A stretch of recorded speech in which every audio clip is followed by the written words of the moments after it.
All right. Welcome, everyone. Thank you so much for joining us today for this ILN member firm restructuring webinar on empowered structuring, leveraging the US and UK bankruptcy systems. We are joined today by Mark Hirschfield and Mark Scapaugh from Royer Cooper, Cohen, and Braunfeld, as well as Alistair Manson, the executive partner at Opus Business Advisory Group, and Jeremy Whiteson, partner at Fladgate. In today's global market, corporate counsel and dealmakers need a working grasp of both the US and UK insolvency regimes, not just restructuring specialists.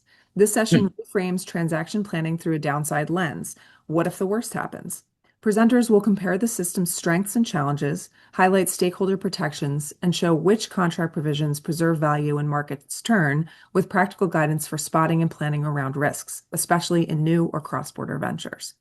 So with that, I will turn it over to our panelists. Actually, before I do that, just a couple of housekeeping notes. We are recording this session and we'll share it with you once we are finished. If you have any questions as we go, please feel free to add those to either the Q&A or the chat, and I'll be monitoring them and sharing them with our panelists. All right, thank you so much.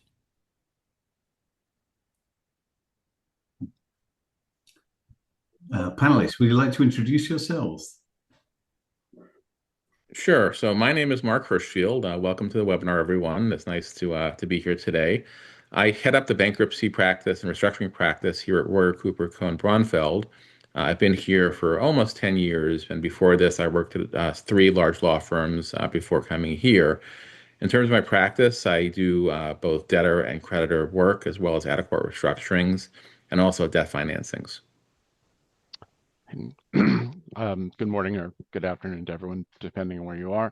I'm Mark Scapaugh. I'm also a partner in the business restructuring and bankruptcy group here at Royer Cooper. Mark and I joined Royer Cooper at the same time. We both came over from a previous national firm to open Royer Cooper's New York office. Similar to Mark, I've got 2 decades plus experience doing restructuring, representing creditors, debtors, state governments, etc. Pretty much anywhere you could sit at the table. And I also do debt financing and structured financing work as well. And I'm Jeremy Whiteson. I'm a partner at Fladgate in London. We provide English law, but well over 50% of our practice is generated by clients outside of the UK. So there's a lot of cross-border work across our disciplines. I'm a partner in the restructuring and insolvency group. Deal with a wide range of different types of procedures, different sizes of companies, sectors, as well as some work with individuals. We're acting for banks, for insolvency practitioners who take office to manage insolvency processes in the UK, creditors, directors, and a variety of different stakeholders. Thanks very much, panel. My name is Alistair Manson. I'm a partner at Opus Restructuring, one of the leading restructuring practices in the UK, which means I'm an insolvency practitioner and I take appointments in this jurisdiction. I will also be moderating today's session, but for the purposes of the next hour, I shall be representing Biomed, a medium-sized biomedical company that, as you'll see from the slide, is listed on the NASDAQ and the London Stock Exchange. Biomed holds quite a lot of its own IP, but it's also got physical assets on both sides of the pond. It was founded and it was incorporated in the UK, but during its growth phase, it expanded into the US, and the US is now its biggest territory, although it still has UK assets and liabilities. At the time of its admission to the NASDAQ and the London Stock Exchange, Biomed was worth in the region of $10 billion. Unfortunately, due to recent downturns, it has shrunk in size. Mismanagement, product liability issues, and a little bit of a hangover from COVID have resulted in a downturn in valuation to about the $10 million level. So significant. The group throughout its history has acquired a number of other businesses, complementary businesses with complementary products, some of which reside in other territories. Some of them are doing better than others, as you would expect. However, the group has grown pretty quickly, and for that reason, not all of those businesses are fully integrated. And some of those businesses have their own patent portfolios. So there's IP at parent level, but also spread around the group. In terms of the group's liabilities, we have a senior secured lender, which has lent under New York law and is secured over the majority of the group's assets. But we also have bondholders quoted on NASDAQ under UK law. There is a return to bondholders due in the next 6 months, which is causing some concern. In fact, there's a little bit of unrest amongst the bondholder group, which is causing anxiety. One of the issues with the bonds is that because of their diverse nature and the way of they were set up, the documentation, they can't actually be varied without using some sort of restructuring procedure, which is a problem. Finally, there's a couple of other points to bear in mind. The founder recently left the business. It was a happy departure, but we haven't quite got around to moving all the IP out of his name into the business's name. On a happier note, we have had some approaches from third parties to potentially buy some of the businesses in the group that are performing, and we've also had rumblings of a reverse takeover that would preserve the listings in both on the NASDAQ and also in London. So with all that in mind, I'd like to approach our panel of cross-border experts from both sides of the pond. It's a fairly complex picture, but it's not an untypical one. It would be remiss of me not to start with a legal question. So, panel, which system of law would best govern this restructuring? Mark? Yes. So I will give the quintessential attorney answer of it depends, and more than one potentially.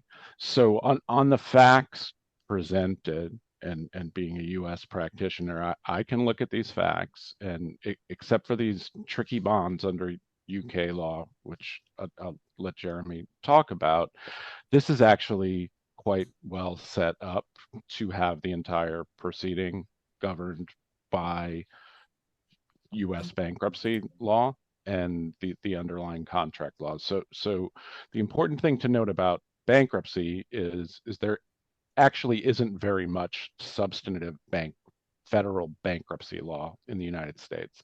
Bankruptcy is really more of a venue. It's a place where things can happen, but by and large, it respects state law, U.S. state law. So if a document is governed by New York law applies. Does this person have a valid lien? You have to look to the law of the state where the lien was created, etc. The code doesn't really do that work for you. But what the bankruptcy code does provide is very, very liberal eligibility requirements. So basically, if a company is organized in the United States or has assets in the United States, even if it has no physical presence, it is eligible to be a debtor. And once one entity in a corporate family is eligible to be a debtor, all of the other entities can piggyback onto that petition, regardless of whether they were eligible independently to be a debtor. So we could file this case in New York or Delaware or wherever there are assets. We could bring in all the other companies, and under these facts, if we had some agreement and talk to people at first, we would negotiate with our secured lender, who really is in charge in a U.S. proceeding in a way, to get some what we call DIP financing. So that's money to finance the case. And we would talk to the bondholders if they were organized into a group. And maybe we get enough of them to agree to modify the indentures. And we could go into bankruptcy and file a plan that attempts to do all that. Now, there's one little wrinkle here, and this is, I think, where to turn it over to Jeremy, and sort of a comedy issue is while generally speaking, under the U.S. bankruptcy code, a bond indenture can be restructured without the consent of all of the bondholders. Except I understand there's this tricky little provision of English law that says if an indenture is governed by English law, only an English court can decide that. So while technically speaking, a US bankruptcy judge could just say, hey, the bankruptcy code preempts English law, just like it preempts Iowa law or New York law in certain instances, that's going to raise pretty serious comedy concerns and market expectations and things like that. And the judge is not really going to want to do that or to be put in a position by the debtor in possession. This is the other element of US bankruptcy law, where we mentioned that there might have been some kind of bad management. Well, bad management gets to still run the company under a US bankruptcy unless they can be shown that they're really, really bad, like criminally bad, fraudulently bad, and they could get displaced. So we can have a proceeding in New York that accomplishes all of the goals and is essentially implemented and in control of the very people that got the company into trouble. So that strikes some people as unusual, but I think we'll also need a proceeding in the UK to deal with the bonds and this comedy issue. Thanks, Okay. Mark. So that's one option, but this is an English company, so English procedures are always going to be available to it. There's a variety of different types of procedure, which we'll probably talk about during the course of the webinar. But all of them are going to be open to a company which is incorporated in England. So that's quite straightforward. If the company or officers that were appointed to it decided to place it into a US procedure, a court-recognized procedure, then there'd still be the opportunity to have that recognized in the UK under our cross-border insolvency regulations, which import into English law the unsutral model law, which is very similar to Chapter 15 of the US Bankruptcy Code. So there is that recognition there. As Mark said, there is a rule of English law known as the rule in Gibbs, which goes right back to 1890, like lots of things in English bankruptcy law. Goes back to the 19th century, which has been upheld recently, but establishes that English courts will only recognise the discharge or compromise of an English law obligation under English law. So a forced compromise under a US procedure would not necessarily be recognised in the UK. If it was consensual variation in accordance with the terms of the indenture, then fine, but not a procedure compromising the debt which is forced upon it by an overseas court. Thanks, Jeremy. So there's a lot of flexibility on both sides by the sound of it. If our UK parent was deemed to have its COMI in the US, how would we deal with it, Mark H? Yeah, so as Mark Skapoff said, certainly this group of companies could file for bankruptcy somewhere here in the United States, whether it be New York or Delaware or somewhere else where they have assets here in the US. They could most certainly file for bankruptcy here. In terms of how the bankruptcy would work, obviously, as people probably know, when you file a bankruptcy case, the automatic stay comes into effect automatically. That's why it's called the automatic stay. And the automatic stay would prevent all creditors anywhere in the world from trying to go after the assets of the company or any of the sister companies that are also in bankruptcy. So that would be a worldwide stay of any kind of proceedings against the company. How and to what extent a foreign court would give effect to the automatic stay is an open question, but certainly in the first instance, the bankruptcy court here would have jurisdiction to and potentially could sanction someone who did violate the stay and did go after assets impermissibly. So if they had a presence here in the US, they could be held in contempt if they were to go after assets. Now, in terms of a Chapter 11 case, the goal of a Chapter 11 case is to restructure. And that could either be an actual restructuring where you come out the other side of the bankruptcy with a plan of reorganization that gets confirmed by the bankruptcy court after being voted on by the creditors. And there were certain voting requirements in the bankruptcy code as to how and when, under what circumstances, creditors can vote on a plan. And you need at least one consenting class of creditors to vote yes. Unless the other conditions are met, the bankruptcy court can confirm the plan, even if other classes of creditors voted no. And ideally, as Mark Skapoff said earlier, those negotiations surrounding a plan would happen, at least begin pre-petition. And in many cases, the parties all sort of come to an agreement pre-petition on what the bankruptcy is going to look like and what the plan is going to look like, so that you file for the bankruptcy to basically effectuate the restructuring that everyone's negotiated pre-petition. Sometimes that doesn't happen, and there is an agreement. So here, if the bondholders are being unreasonable, which can happen, the bankruptcy may be commenced with the secure creditor sort of providing the dip loan, as Mark said, and sort of running the case in terms of what happened strategically. They would then, in the bankruptcy, figure out what to do and propose a plan, if they could, that were to cram down and give the bondholders treatment they may not like, but they may be forced to take. Another option for the bankruptcy, and one which may be very likely to happen here actually, is the sale of the assets or the whole company or certain assets. In the fact scenario, Alistair, you mentioned that people were looking to bid on these assets potentially.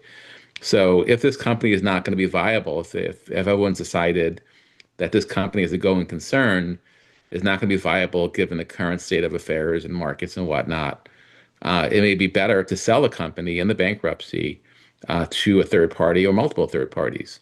And the great thing about a bankruptcy sale here in the US is that sale comes with a judicial order, which says exactly what assets the buyer takes, what liabilities they leave behind, and there's a very clear separation between what they take and don't take. And it's court approved, so it can't get challenged later. It's really a very good process to sell off assets.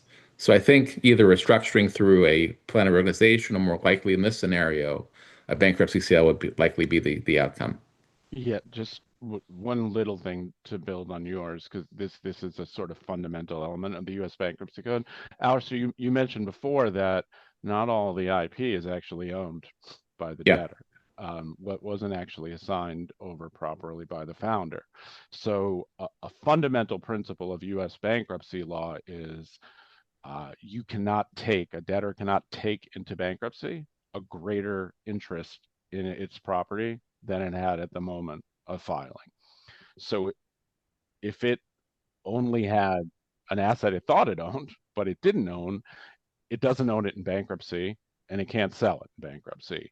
So we need this founder, which means he may have to get some kind of treatment under this plan or be part of this deal to share some of the economics in order to cooperate, in effect, to assign over the assets to their rightful owner, since this seems more that it was sort of a ministerial error.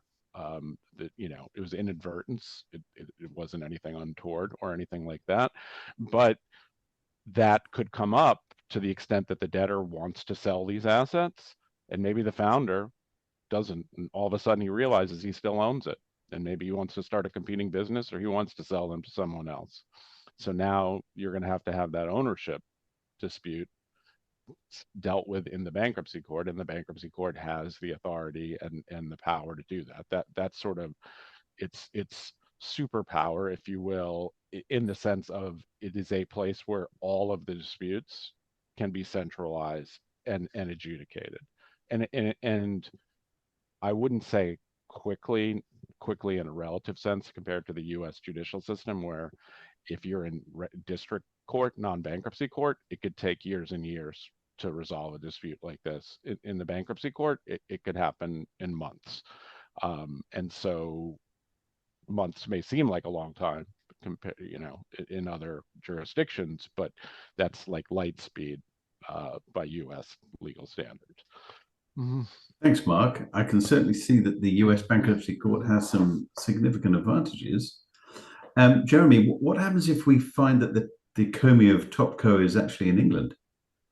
So as mentioned, if the company had opted to go down the US restructuring route, then it would be possible for that to be recognised in the UK under the cross-border insolvency regulations. But if the preference was to look to the UK procedures, there's quite a variety of choices which are open to the company. So the starting point would probably be to think about administration. Administration would deal with would typically involve so administration would always involve the appointment of an insolvency practitioner to take control of the company. So the director's powers would then be effectively suspended unless the administrator agreed with them that they would continue in their role. And the administrator would have broad powers to implement some plan. Often that would be a sale of the assets of the group. Um, and administration and a sale can potentially happen extremely quickly. That's often done through what we call a pre-pack. So in that situation, the sale of the assets would be negotiated in advance of any formal announcement, any formal appointment of an administrator. The directors, um, it, in a private company, the shareholders can also appoint administrators, but the directors can certainly do so, or a court order can be made to appoint the administrator. And then the sale would then be completed, typically moments after the administrator had been appointed. So you could, if appropriate, dispose of all of the assets of the group um, within, within an extremely short period of time, with no public announcement until the deal had actually been done. So that would be one option, but if you were selling off the assets, that would lead to the end of the listing, effectively. It would be very difficult for the not impossible, but difficult for the top company, which is listed on in London and on Nasdaq, to survive that. There are ways in which that could be done. If it was important to maintain that listing because it was thought that that's where the value was, or a big chunk of the value, then you'd probably need to think about some restructuring of the debts. So that would be either a consensual restructuring if sufficient majorities could be obtained to vary the bonds and to agree to vary the debts with the senior lender. Or if you weren't going to get the sufficient majority, then there are procedures under English law by which that compromise can be facilitated. So one such procedure, which may be appropriate here, is a restructuring plan, which would involve a proposal put forward to make a compromise with the various stakeholders, with the stakeholders, the creditors, and the members being divided into different classes of interested parties, each voting upon them. If they voted in favour by the requisite majority, which is effectively three quarters by value, then the court will be likely to sanction that, and for that then to be binding.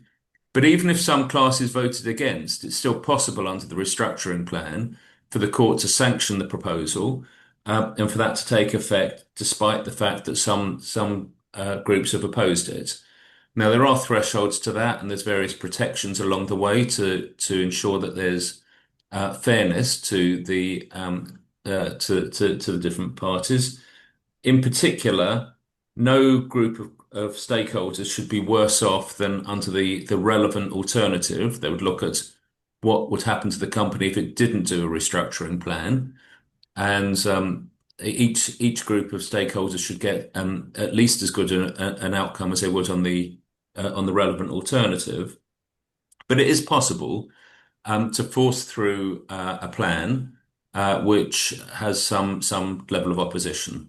So there's quite a variety of choices, and it depends really where the management and their advisors see the value in this, how they can best return some value to creditors and if possible to shareholders, and then to adopt the appropriate strategy. So, Jeremy, a question on Yes. that. In the first proceeding that you mentioned, where it could sort of be done very quickly, sell the assets, not particularly public, people find out after the fact. With our scenario here, our topco, we've got a U.S. bank which purports to have a lien on all of these assets in the U.S. and abroad. Um, does that sort of quick down and dirty sale procedure require the consent or the participation of that lender, or can it find its assets which it had a lien on sold out from under them without it even No, knowing about it? Yeah, I guess I answer that as well. If the secure creditor were to say, we don't want you to file in England, we want to file here in the US, could the company really file in England under that circumstance without the US lender's cooperation? yeah, no, it's a very good point. So yeah, secured creditors do have a dominant procedure, dominant position in the administration procedure. So you would expect the senior lender here, in respect of the English company, for their security, their lien to include what under English law we call a qualifying floating charge, which is effectively a charge over the whole of the assets and undertaking of the business. Even those assets which are changing from time to time, it's a charge which hovers above the assets, as it were, and crystallizes into a charge on a cessation of trade or some insolvency event. And a secured creditor who has a qualifying floating charge would need to have prior notice of any administration procedure started by the directors, and could themselves start such a procedure, and they could do that out of court by filing papers at court, and again sort of drive through the pre-pack. In terms of their if they were not driving the process themselves, if they were being passive in this, they'd either been given notice and decided to do nothing, or they consented to the directors starting the procedure. You would, when you sold the assets, need need either a release of the assets from those parts of the security which are designated as a fixed charge, which are those assets where the lender has sufficient control over them, rather than items which are changing from time to time. And if they didn't, if they unreasonably refused, there is the capacity and an administration to go to court to get an order to force the assets to be released. But there'd certainly be, at the very least, there'd be a degree of consultation with the secured lender, and probably a strategy which was supported or driven by them. Yep, that makes sense. Thanks. Very helpful answers. If we were to go down either of the more formal routes, the Chapter 11 or the administration route, that might require some funding because Biomed's a bit short of cash. Are there funding options in both jurisdictions?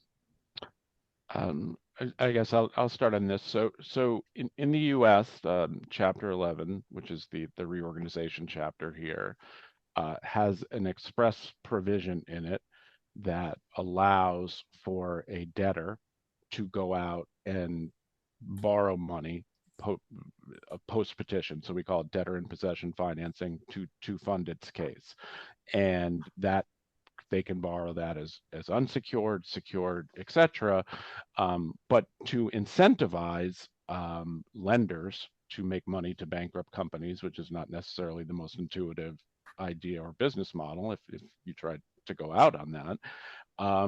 The code provides a bunch of inducements for lenders to loan to bankrupt companies, including if the debtor can show this was the only way that we can get the financing, they would lend on these terms to get what we call a super priority lien. So that this is a lien that the lender would have in the bankruptcy case that's superior to all other liens except for some statutory ones that get carved out because the government, when the government comes first, the government comes first.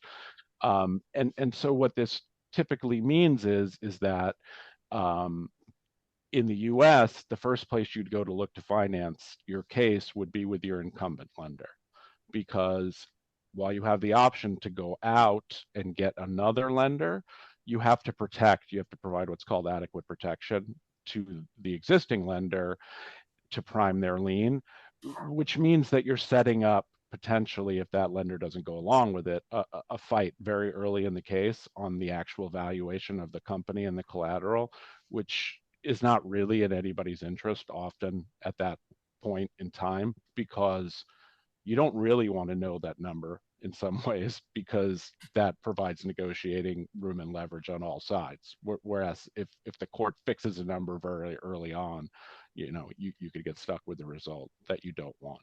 So typically the secured creditor will likely go along and provide some of this financing, largely to protect its own interest, because it knows it's going to cost some money, but it's still looking at its collateral, and if it's okay with its collateral, it feels it's protected. And what it also has the ability to do is what we call a roll-up. So, for example, let's say this loan was $100 million that exists now, the Topco loan, and the company needed $20 million in bankruptcy. It would try to do something basically and say, we are going to do $100 million debtor in possession facility. Out of this $100 million, there may be $20 million of new money, but the debtor would then, or the creditor would then roll up their pre-petition $80 million if they could. They're not giving any new value for that, but it's a condition to loan the 20, and it gets rolled up, and then it has that same priority lien. So it's a very powerful tool where it gives debtors the ability to finance a case, but it also gives the secured lender a lot of control over how that case will proceed, because that loan agreement will come with lots of milestones and events of defaults, and you must do this within 90 days, or you must do that, etc. And so it has been a critique of the U.S. bankruptcy system more and more, in the last decade or so, that what was intended to be a proceeding to sort of reorganize companies and unsecured debt has become a way for lenders, secured lenders, to really get their claws deep into a company and dictate outcomes, since they control the proceeding. Yeah, I'd also add that when a secured lender does a DIP loan, Mhm. they're going to charge lots of fees to do it. They're going to have a higher interest rate, as Mark said, lots of milestones. So it can be a very profitable loan that's really a very safe loan for the secured lender, and really enhances their position in the bankruptcy, as Mark said, to come out the other end really being well protected. So DIP loans are powerful, provides liquidity for the company, but also comes with lots of strings and conditions. Yeah, Okay. and in this Interesting. context, where we're talking about maybe selling the assets, it the DIP loan essentially sets the floor for the minimum price, because the lender can credit bid the amount of that secured claim. So again, if it's $100 million DIP loan, they can take all the collateral for $100 million, assuming it's worth that much. So the next buyer has to bid $1 more than that in cash, just to be considered as a legitimate contender. So there's a lot of discussion and angst a lot of times about how lenders, wield this credit bid right. Because in reality, we all know the lenders generally don't want the assets, because if they did, they would have taken them before the bankruptcy Right. and And that example Mark gone their just own way. gave, the $100 million would go to the secured lender, and $1 would go to unsecured creditors. So not a very good result for them. Yeah. No. So in England, there's no formal debtor in possession finance in the same sort of way, but you often get to a similar sort of position with the larger cases. So particularly if you're thinking about something like a restructuring plan, which is quite an involved procedure and can be relatively expensive, and take some weeks or months to implement. The company may well need finance to see it through that period.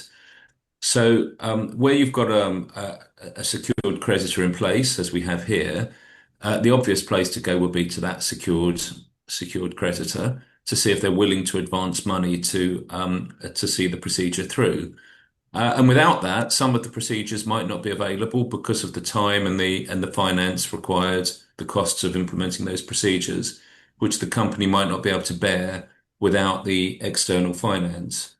In situations where there's no secured debt, um, uh, the company will sometimes borrow money for that procedure. So I've got one at the moment which we're doing, where lending has been taken on for the express purpose of seeing the company through the period before it can have a restructuring plan approved and to cover the costs of the procedure. But in those situations, wherever the directors are in a position where the company is either insolvent or close to insolvency, the directors will need to think hard about the terms on which they take on new finance. So it would potentially be a breach of the director's duties to take on very expensive finance if they didn't have a pretty good prospect of a rescue being achieved, which led to a better return to creditors. So if they took on expensive debt at this point, with a view to doing a procedure which would take some months to implement, and then that failed, there might be some serious questions which would be asked by a liquidator in the future about the conduct of the directors and why they made this decision. And potentially they could be exposing themselves to personal liability for taking on that expensive debt. And that's really kind of the reason why the secured lender is probably looking for bankruptcy here in the United States versus one in England. So if we can get our funding lined up, and we've got a restructuring in mind, is there anything we can do to protect ourselves from aggressive creditors like the bondholders, or perhaps these claimants with for credit liability, so that we can put our plan in place? Yeah, so I'll start, Jeremy, if that's okay. So here on the U.S. side, as I mentioned earlier, the automatic stay comes into effect at the moment the bankruptcy is filed. And that automatic stay will prevent the bondholders or anyone else for that matter from trying to do anything outside of bankruptcy to glom onto assets or to do things that would be aggressive. So the bankruptcy itself is sort of a taming mechanism for the bondholders in your scenario. I should mention, though, that the bondholders likely will have organized pre-petition into a group, hire their own professionals, which the debtor will have the requirement to pay for. So although the bondholders may be out of the money here, certainly they will have organized, and as I said, they will be represented by counsel and financial advisors, maybe bankers as well, trying to negotiate. The amount of leverage they have to negotiate really depends upon the circumstances. If, this company is really, has no excess asset value beyond what the secured debt is, they're going to have very little leverage to really do very much in the bankruptcy. On the other hand, if there is value to be had here, and the secured lender will get paid off no matter what, the bondholders will have a bigger seat at the table, be able to negotiate for better restructuring terms than they would in the other circumstance. So the automatic stay does provide the mechanism for this negotiation to happen in organized fashion. The bondholders will have to, deal with the fact that the DIP loan, which they may have objected to, but likely will get overruled on that. But the DIP loan may have milestones in it, and certainly the bondholders would want to negotiate with the lender and with the debtor as the DIP loan's coming into place to make sure that those milestones, those deadlines, those requirements, the amount of the funding, the cost of the funding, are all things that are not going to make the bondholders worse off.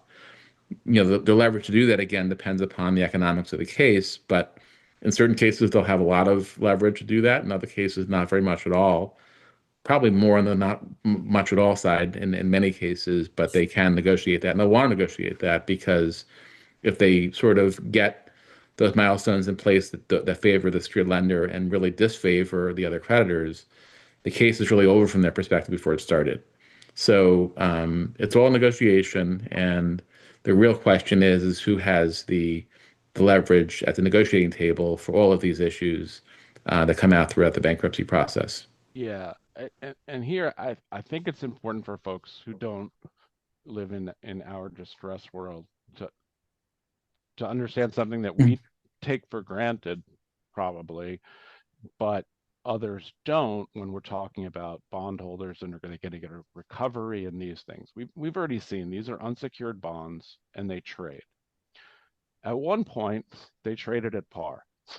They haven't traded at par at a long time.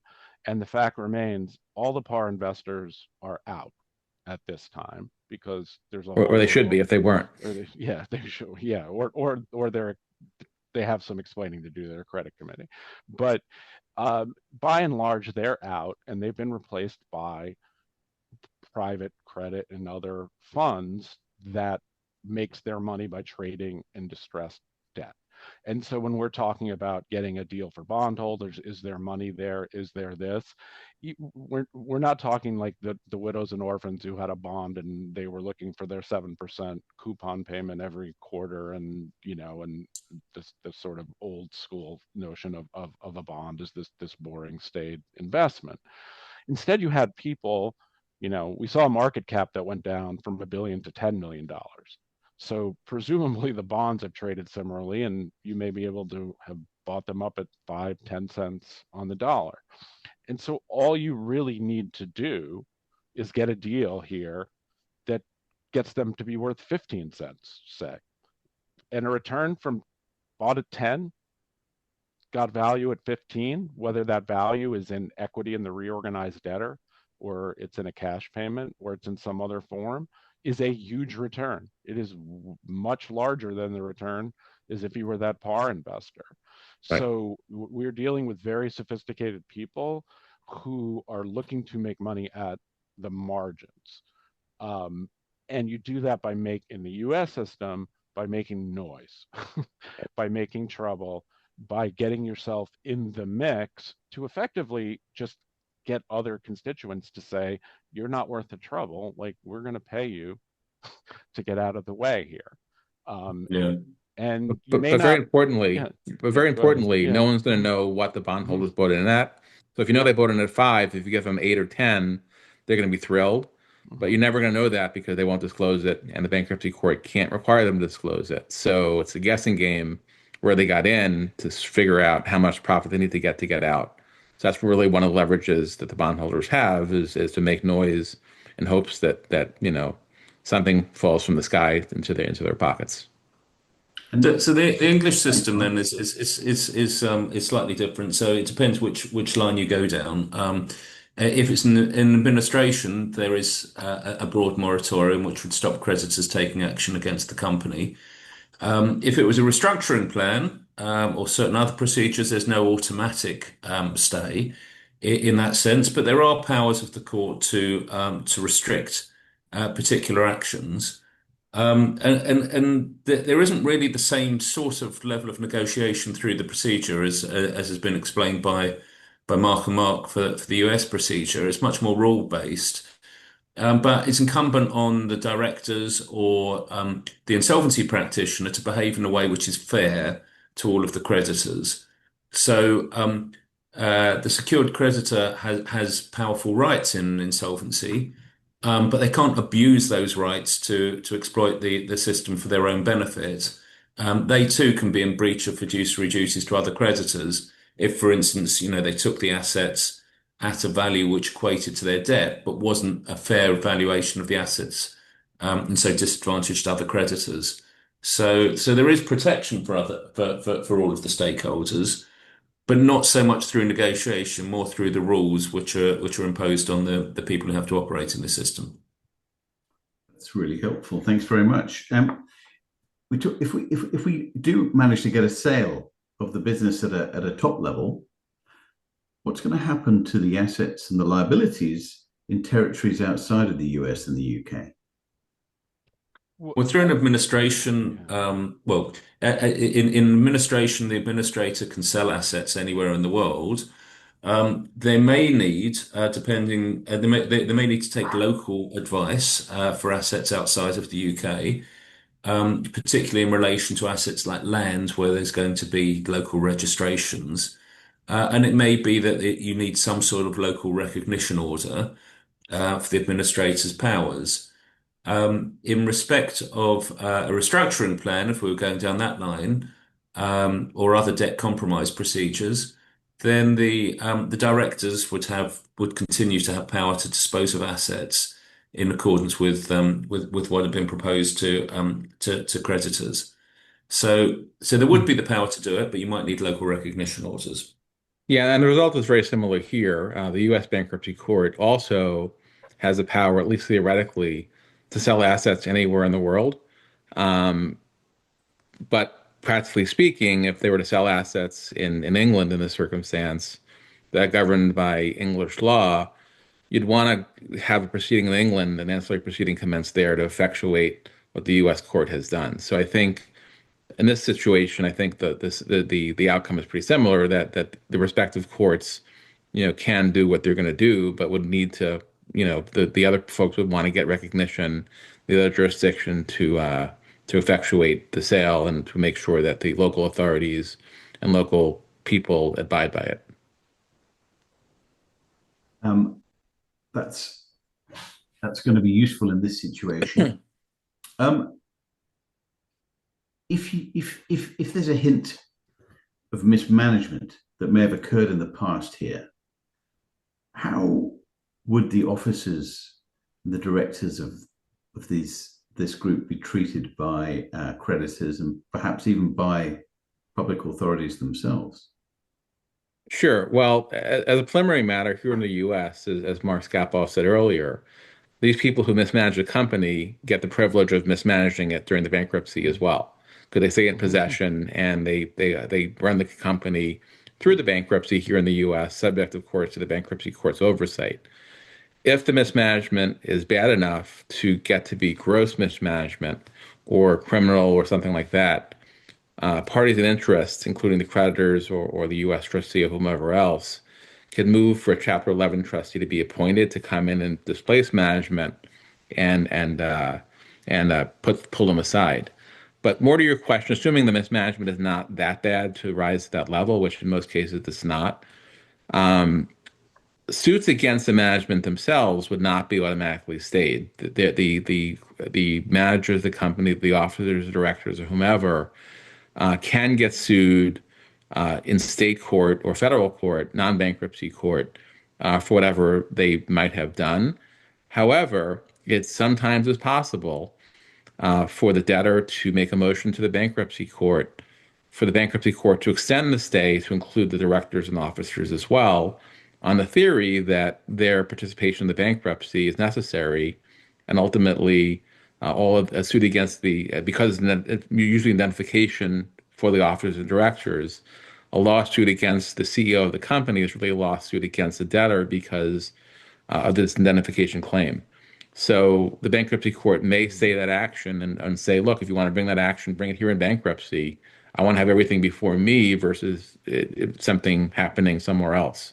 So or to limit it to the D&O insurance that's available or yeah, something like that. There's a lot of things here, but something else that probably will sound perverse about the U.S. system here is also there are almost never fiduciary duties between a company and its creditors. Those relationships are purely contractual, even in an insolvency situation.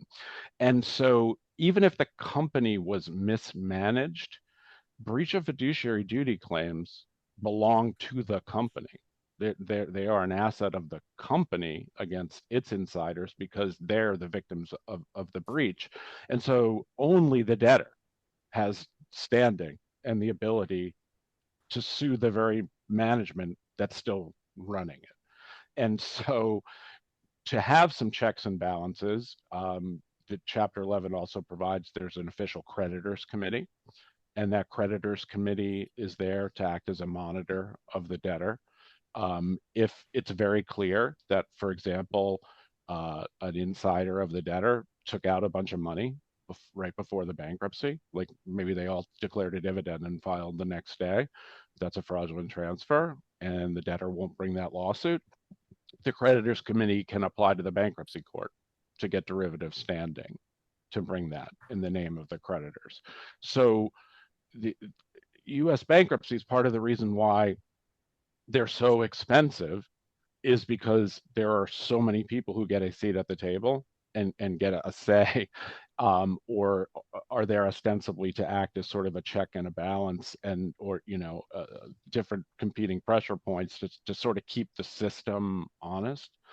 But what that results in are just layers and layers of professionals involved in the case, and parties that want to be heard on anything and everything. And thank goodness for that. Yeah. Expensive, So- but it so- covers a lot of bases. Yeah. What about in the UK, Jeremy? So in the UK, it's sort of the same but different as the US. So if you were talking about an administration or another formal insolvency, where an insolvency practitioner is appointed to take control of the company, there will be some investigation of the conduct of the directors. So the insolvency practitioner appointed as an administrator, for example, has a statutory obligation to make some investigation into the conduct of the directors in the period leading up to insolvency, and would report to the relevant government department, who would decide whether they wish to take action to disqualify this person from acting as a director in the future. And that could be for up to 15 years. You could be banned from being a director of an English company. But in the course of that investigation, there would also be revealing things which might give rise to actions where recoveries could be made for the benefit of creditors, or there might be other reasons why those facts come to the insolvency practitioner's attention. And they will commonly be approaching the directors and saying that, in the same sort of way as you were saying, Mark S., you've paid yourself a big bonus just before the insolvency process, or you've taken an asset out at far less than its market value. I need some money back, and can take action against that. It might also be that you've continued to trade beyond the point where you should have known that insolvency was inevitable, what's called wrongful trading, and we want some recovery from that. Or general fiduciary duties, which have had a burst of life from some recent cases which have gone through the English court. So there will be some investigation. If you're talking about the debt compromise procedures, like a restructuring plan, it's not inevitable that there'll be an investigation into the director's conduct. But if it's widely known that there's been misbehavior, then that's not going to be something which creditors are going to be terribly keen to support in a restructured proposal. But there's no formal investigation in that way in those procedures. Right. And the other thing is U.S. courts, almost unique, I think, have extremely broad discovery avenues available to them. And in bankruptcy, there's something that's called Bankruptcy Rule 2004, which basically says anybody who's a party and interest in the case can take discovery of the debtor on anything related to the debtor, its reorganization efforts, its assets, its liabilities, etc. So the case law on it basically says it's a congressionally created fishing expedition. And so there is a way to get huge amounts of information and notice up depositions and do all of these things, which again are very expensive and onerous, etc.